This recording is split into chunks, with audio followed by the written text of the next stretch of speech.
A very strong, very tall, very brave king, the story of Saul. The very first king God gave his people was a man named Saul. Saul was the obvious choice to be king. He was very strong, he was very, very tall, and he was very, very, very brave. God used a prophet named Samuel to guide Saul. Through Samuel, God would tell Saul what to do, and Saul would do it. So when Samuel said, "Protect God's people from the Moabites," Saul did it. And when Samuel said, "Protect God's people from the Edomites," Saul did it. And when Samuel said, "Protect God's people from the Ammonites," guess what? Saul did it.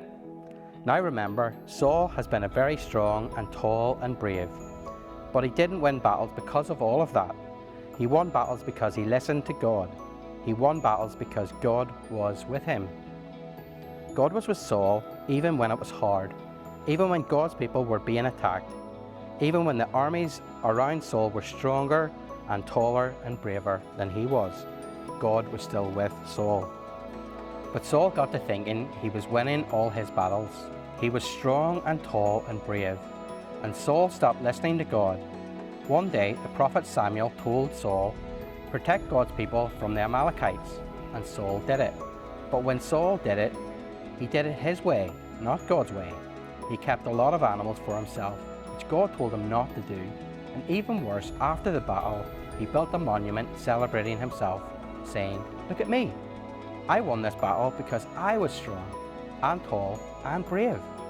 God was very sad about all of this. So he went to Samuel to say, "Saul, God was with you, but you didn't listen to him. So God decided that you can't be king anymore. You think you can win battles without God. So God is going to let you try. God is leaving you." Saul remained king for a while, but everything Samuel said came true. God left Saul, and everyone could tell. And even though he stayed strong and tall and brave for the rest of his life, he also was sad. He knew that nothing was worse than losing God. But God had a plan. He was making a way to make wrong things right, to come and to stay.